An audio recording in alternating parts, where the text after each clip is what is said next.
Dans le monde romain, l'adoption était une pratique importante et courante. Aujourd'hui, nous pouvons rédiger un testament et léguer notre patrimoine et nos biens à qui nous voulons, homme ou femme. Dans le monde romain, à quelques exceptions près, un homme devait transmettre sa richesse à son ou ses fils. Si un homme n'avait pas de fils, ou s'il estimait que ses fils étaient incapables de gérer sa richesse ou n'en étaient pas dignes, il devait adopter quelqu'un qui ferait un fils digne de ce nom. Ces adoptions n'étaient pas des adoptions de nouveau-nés comme c'est le cas aujourd'hui. Les garçons plus âgés, les hommes adultes étaient couramment adoptés. Dans certains cas, l'adopté pouvait même être plus âgé que l'homme qui l'adoptait.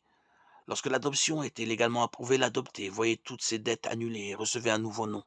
Il devenait alors le fils légal de son père adoptif et bénéficiait de tous les droits et avantages d'un fils. Un père pouvait désavouer son fils naturel, mais une adoption est irréversible. Paul, écrivant à un public romain, utilise la métaphore de l'adoption, ce qu'un public romain pouvait comprendre. Galates 4, 3, 7 dit: Nous aussi, de la même manière, lorsque nous étions des enfants, nous étions esclaves des principes élémentaires qui régissent le monde. Mais lorsque le moment est vraiment venu, Dieu a envoyé son Fils, né d'une femme, né sous la loi, pour acheter ceux qui étaient sous la loi, afin que nous recevions le statut d'enfant adoptif. Et parce que vous êtes ses fils, Dieu a envoyé dans votre cœur l'esprit de son Fils qui crie: Abba, Père. Ainsi tu n'es plus esclave, mais fils. Et si tu es fils, tu es aussi héritier de Dieu par Christ.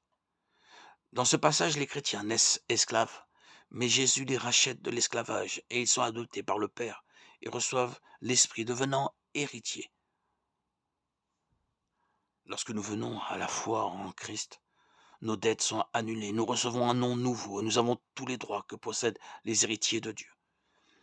Une différence avec l'adoption romaine est que les chrétiens ne sont pas adoptés parce que Dieu pense qu'il ferait de dignes héritiers. Dieu adopte des gens qui sont complètement indignes parce qu'il les adopte uniquement par grâce. Ainsi, les chrétiens sont nés dans la famille de Dieu en utilisant une métaphore juive et ont été adoptés dans la famille de Dieu en utilisant une métaphore romaine. Le résultat final est le même. Les chrétiens font pour toujours partie de la famille de Dieu.